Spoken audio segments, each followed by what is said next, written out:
আমার প্রিয়জন থাকবে না যখন পাশে, যৌবন যদি গো চলে যায় কোনোদিন, সে কি আর ফিরে আসবে? মরণে পরপারে যদিও কখনো দেখা হয়, সেদিনও বুঝিবে প্রিয় আছো জুড়ে মন এরি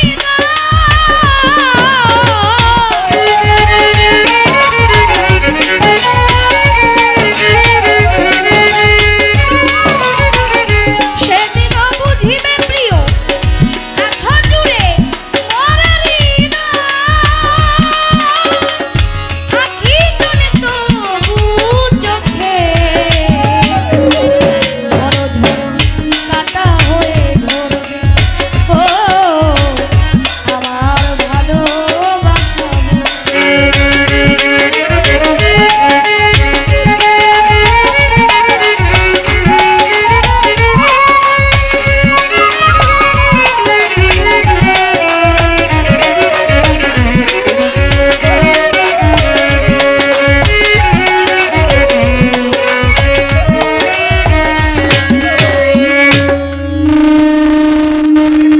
দাঁড়াইয়া কই ভাই, তুমি আমার জারি দাও কে?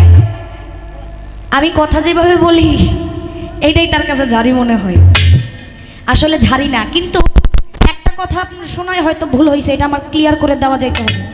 এই যে ইউটিউবাররা থাকার কারণে কিন্তু আজকে আমাদের উপকার হয়েছে। কেমন উপকার? আমারে কিন্তু আপনার কাছে মিথ্যাবাদী বানাই হয়ে গেছে। এখন ইউটিউবারটা যদি গানটা ছাইরা দেই তাহলে আপনার কানটা পরিষ্কার হয়ে যাবে। আপনার কানের মধ্যে গ্যাস্ট্রিক হয়েছে, মানুষের ওই শরীরে আপনার হয়েছে কানে। আমি বলে গিয়েছিলাম, আপনি বলছিলেন ভিখারি দুয়ারে খারাপ ভিক্ষা দিয়া বিদায় কর, ঘরের মালিক রে খুদাই ভিখারি মরলে কলঙ্ক তার, উকিল মুন্সি তার গুরুর কাছে ভিক্ষা চাইছে। আমি বলে গিয়েছিলাম হ্যাঁ, যে মুর্শিদ সে তো রাসূল, তাহাতে নয় কোনো ভুল খোদাও সে হয়। এমন কথা কয় না লালন, আল্লাহর কোরআনে কয়। আমি এটা বলে গেছি না? একটা উসিলা লাগে। এখন আমরা যদি এক জায়গায় যাই, একটা বড় মানুষের দেখা সাক্ষাৎ করতে একজনের উসিলা আমাদের লাগে না? এখন জজের কাছে যাইতে হলে একটা উকিল লাগে না? লাগে। কিন্তু তো মুর্শিদ তাকে পাইলে রাসূলকে পাওয়া হয়, আর রাসূলরে পাইলে আল্লাহরে পাওয়া বাকি থাকে না। আমি কিন্তু বলছি যে আপনি যে বলছেন সেটা ঠিক আছে, কিন্তু আমরা আল্লাহর কাছেও ভিক্ষা চাই। আমার কথাটা ছিল এই জায়গায় যে আমরা আল্লাহর কাছেও ভিক্ষা চাই, কারণ আল্লাহ বলেছে আল্লাহর কোনো মাতা পিতা নাই, তিনি কারো কাছ থেকে জন্ম নেয় নাই, তিনি কাউরে জন্ম দেয় নাই, সবাই তার মুখাপেক্ষী, কিন্তু সে কারো মুখাপেক্ষী না। সে কারো মুখাপেক্ষী না, তার রহমত ছাড়া কেউ চলতে পারে না। আপনি হবিল সরকার আজকে গান করতেছেন, তার রহমতের বলে করতেছেন। আমরা কেউ বলতে পারবো যে আল্লাহ যদি আমাদের উপর রহমত না করে আমরা থাকতে পারবো? হ্যাঁ বলেন তো, কেউ পারবে? আচ্ছা, নামাজ পড়ে কার কাছে দোয়া চান? আল্লাহ কার কাছে ভিক্ষা চান? হ্যাঁ, মোনাজাতে কার কাছে ভিক্ষা চান? আল্লাহর কাছে চান না? আমার কথাটা ছিল ওই জায়গায় যে মুর্শিদও ভজতে হবে, মুর্শিদরে ভজলেই তো আল্লাহ পাবে, এবং আমরা আল্লাহর কাছেও ভিক্ষা চাই। তো আপনার কথাটাই আমি বলছি, আপনি আমার কথাটা বুঝেন নাই। এখন আপনি বললেন যে তুমি যদি আমারে বুঝাইতে চাও এটা তোমার ভুল। হ্যাঁ, আমি শিখতেছি, কারণ শিক্ষার কোনো বয়স নেই। মানুষ আজীবন শিখতে পারে। কেউ যদি মনে করে তার শিক্ষার বয়স শেষ হয়ে গেছে, এর মতো মূর্খ মানুষ এই দুনিয়াতে নেই। ঈশ্বরচন্দ্র বিদ্যাসাগর, তারা তো চিনেনি সবাই। তিনি খালও না নদীও না, বিদ্যার সাগর। তিনি এত পরিমাণ বিদ্যা অর্জন করছে, তারপরও তার ভিতরে অহংকার ছিল না। তিনি বলছে যে সাগরের যে ধুলাবালির কণা, একটা বালির কণার কত দূর হয়? এতটুক। এই ধুলাবালির কণা যদি 70টা ভাগ করা হয়, এই ভাগের মতো একটা বালি কণার মতো আমি বিদ্যা অর্জন করতে পারি নাই। আপনার শিখার মতো আমার শিক্ষা হয় নাই ভাই, আমি বলি না। কিন্তু আপনি যদি মনে করেন আপনার শিক্ষার বয়স শেষ হয়ে গেছে, এইটা আপনার ভুল। কারণ একটা মানুষের শিক্ষার কখনো শেষ হয় না, শেষ হয় পড়াশোনা আজীবন করে, যত পড়বে তত তার জ্ঞানের আলো ফুটবে।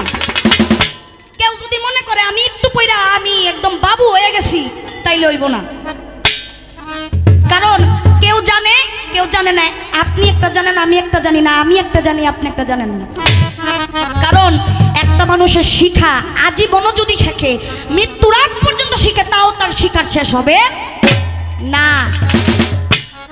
বাবু সুনীল কর্মকার সাহেব তিনিও বলে তার মুখ দিয়ে যে আমারও এখনো শিখা শেষ হয় নাই। তো উনার মতো মানুষ যদি বলতে পারে শিক্ষা শেষ হয় নাই, বড় বড় সাধকরা যদি বলতে পারে আমি মূর্খ, আমার এখনো শিক্ষা শেষ হয় নাই, তো আমরা এখন সামনে কি?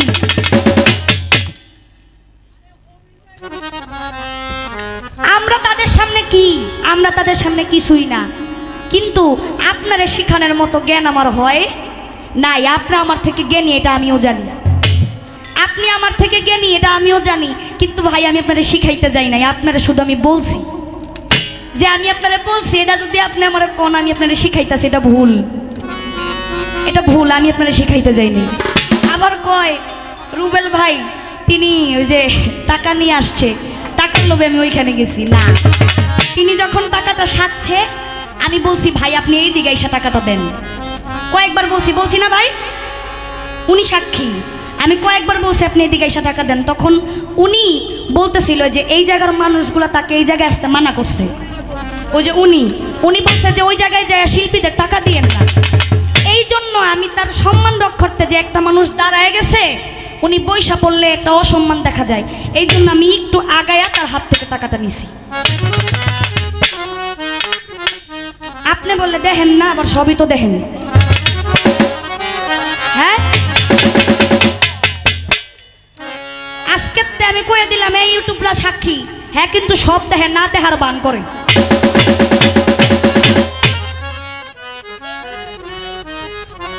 বুঝতে পারছেন? আমি আজকে কয়ে গেলাম, আপনারা এটা থামলেন দিয়ে সাইডে দিবেন যে হ্যাঁ সবই দেখে কিন্তু না দেওয়ার বান করে।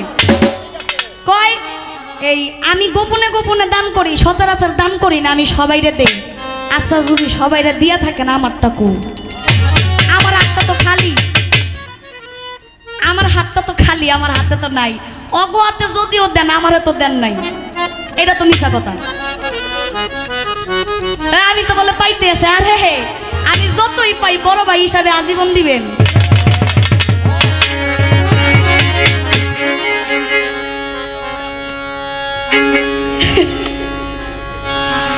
আচ্ছা সমস্যা নাই। এই যে যাওয়ার সময় আপনারা তো থাকবেন না, ওই যে নীরবে আমার কইব বইন কালকে দিব নে, এটা কইয়া ভাগ্য।